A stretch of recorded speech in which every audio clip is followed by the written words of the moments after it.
دراصل مسلمانوں کا نہ صرف علمی و سائنسی بلکہ جنگی زوال بھی 2 صدیاں پہلے ہی شروع ہو چکا تھا۔ تاریخ دان لکھتے ہیں کہ 1495 میں فریڈینڈ کے پاس 179 توپیں تھیں، جبکہ گرناطہ کی سلطنت کے پاس عیسائیوں سے چھینی ہوئی ایک آدھ توپ کے سوا کچھ نہیں تھا۔ ملکہ ایزابیلا نے بارودی ہتھیاروں کی تیاری پر خاص توجہ دی اور اس مقصد کے لیے اٹلی، جرمنی اور فرانس سے ماہر جنگی انجینئر منگوائے۔ ہر عیسائی لشکر کے ساتھ توپ ساز اور بارود ساز بھی ہوا کرتے تھے، جو نہ صرف خراب توپوں کی مرمت کرتے تھے بلکہ ضرورت پڑنے پر میدان جنگ ہی میں نئی توپیں بھی بنا سکتے تھے۔ اس بھاری توپ خانے کو سلطنت گرناطہ کے جنگلوں سے ڈھکے ہوئے پہاڑی علاقوں تک پہنچانا آسان نہیں تھا۔ اس مقصد کے لیے عیسائی لشکر کے ضلعوں میں مزدوروں اور رضاکاروں کا ایک اور لشکر چلتا تھا، جو وسیع علاقے میں جنگلوں کو ختم کرتا جاتا اور چھوٹی بڑی پہاڑیوں کو ہموار کر کے ہر طرف سڑکوں اور پلوں کا جال بچھاتا جاتا تھا۔ چنانچہ اب لشکروں، توپ خانے اور رسد کی ترسیل بے حد آسان ہو گئی۔ سقوط گرناطہ سے کچھ عرصے قبل جب فریڈینڈ کی فوجوں نے ریاست گرناطہ کے شہر مالکا کا محاصرہ کیا تو شہر روایتی نقطہ نظر سے ناقابل تسخیر تھا۔ فصیلوں کے برج اونچے تھے، مرکزی قلعہ ایک پہاڑی جبل الفارو کے اوپر بنا ہوا تھا، جہاں سے جارح افواج پر تیروں کی بارش کی جا سکتی تھی اور ان پر ابلا ہوا پانی بھی پھینکا جا سکتا تھا۔ لیکن فریڈینڈ اپنے ساتھ 7 بہنیں لے کر آیا تھا۔ یہ 7 بڑے دہانے کی توپیں تھیں، جنہوں نے دن رات گولہ باری کر کے جبل الفارو کو راکھ اور دھوئیں کا ڈھیر بنا دیا۔ شہر کی فلک بوس فصیلوں کے نیچے بارود رکھ کر انہیں اڑا دیا گیا۔ جب فاتح عیسائی افواج نے شہر میں داخل ہو کر تمام مردوں کو غلام اور عورتوں کو کنیزیں بنا کر شہر بدر کر دیا تو مالکا کی عورتیں گلیوں میں چھاتی کوٹتی ہوئی اور یہ بین کرتی ہوئی جاتی تھی، او مالکا، او شہر جمیل، او کریائے معتبر، کہاں گئی تیرے قلعے کی طاقت، کہاں ہے تیرے برجوں کی ہیبت، کس کام کی یہ چوڑی فضیلیں جو تیرے بچوں کو نہ بچا سکی۔ اب وہ اجنبی زمینوں پر ایک دوسرے کا ماتم کرتے ہوئے جائیں گے اور غیر ان کی ہنسی اڑائیں گے۔ کیتھولک ملکہ کہلائی جانے والی ایزابیلا نے دنیا کی تاریخ میں پہلی بار گشتی جنگی ہسپتالوں کا تجربہ کیا۔ اس کے لشکر کے ساتھ ڈاکٹروں کی ایک ٹیم چلتی تھی جو زخمیوں کا فی الفور علاج کرتی تھی، جس کا خرچ ملکہ اپنی جیب سے ادا کرتی تھی۔ اسی لیے ایزابیلا کو ہسپتالوں کی ملکہ بھی کہا جاتا ہے۔ خیر، ہم واپس چلتے ہیں 2 جنوری 1492 کے دن کی طرف اور اندازہ لگانے کی کوشش کرتے ہیں کہ اس دن ابو عبداللہ کے دل پر کیا گزر رہی ہوگی۔ عینی شاہدوں کے مطابق ابو عبداللہ کی آنکھیں اس کے بعد بھی خشک نہیں ہوئی۔ روایت ہے کہ وہ اس تقریب سے سیدھا اپنے ساتھیوں اور خاندان کے افراد کے ہمراہ گرناطہ سے رخصت ہو گیا۔ جب وہ اس چوٹی تک پہنچا جہاں سے الحمرا کا آخری بار نظارہ کیا جا سکتا تھا تو اس کی آنکھوں سے ایک بار پھر آنسو چھلک پڑے۔ اس کی باروب ماں عائشہ اس کے ساتھ تھی۔ اس کے منہ سے نکلا، جس کا دفاع تم مردوں کی طرح نہ کر سکے اس کے لیے عورتوں کی طرح کیوں ٹسوے بہا رہے ہو؟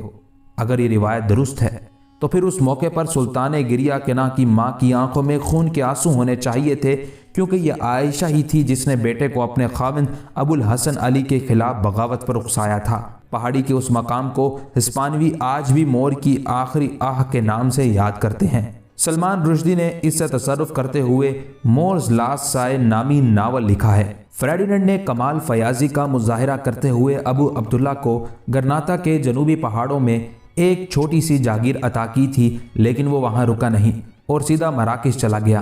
وہاں پہنچنے سے پہلے اس نے وہاں کے سلطان کو ایک خط لکھا تھا جسے تاریخ دان المقری نے نقل کیا ہے۔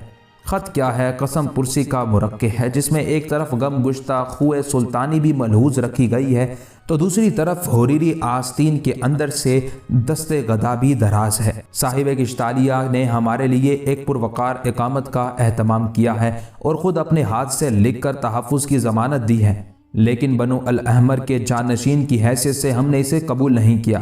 خدا پر ہمارا ایقان ہمیں اس بات کی اجازت نہیں دیتا کہ ہم کفر کی امان میں رہیں۔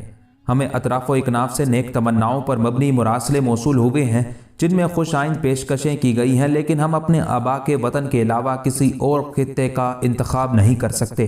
ہم صرف اپنے اقربا کی پناہ قبول کر سکتے ہیں، مطلب پرستی کے باعث نہیں بلکہ ہمارے درمیان پائے جانے والے برادرانہ تعلقات کے استحکام کی خاطر اور اپنے اسلاف کے عہد ناموں کو پائے تکمیل تک پہنچانے کی خاطر، جن میں ہمیں تاکید کی گئی ہے کہ ہم بنو مرین کے علاوہ کسی سے اعانت طلب نہ کرے۔ اس لیے ہم طویل زمینی مسافت طے کر کے اور تلاطم خیز سمندروں کو عبور کر کے آئے ہیں، اس امید پر کہ ہمیں واپس نہیں لوٹایا جائے گا۔ ہماری آنکھوں کو تشفی دی جائے گی اور ہماری روح پر لگے اس عظیم زخم کو مندمل ہونے کے لیے وقت فراہم کیا جائے گا۔ یہ عرضی رائے گاہ نہیں گئی، کیونکہ المقری نے رقم کیا ہے کہ ابو عبداللہ مراکش شہر فاس میں مقیم ہو گیا۔ یہ کہنا تو مشکل ہے کہ اس کا پاتال جیسا گھاؤ مندمل ہوا یا نہیں، لیکن یہ ضرور ہے کہ اس کا خاصی پکی عمر میں یعنی سقوط گرناطہ کے 35 برس بعد انتقال ہوا۔ ایسا لگتا ہے کہ الاحمر خانوادے کے آخری سلطان کو اپنے ساتھ کچھ زیادہ مال و زر لانے کا موقع نہیں مل سکا، کیونکہ تاریخ دان المقری 1618 میں اس کے پڑپوتوں سے ملا تھا جن کی گزر اوقات زکوٰۃ و صدقات پر تھی۔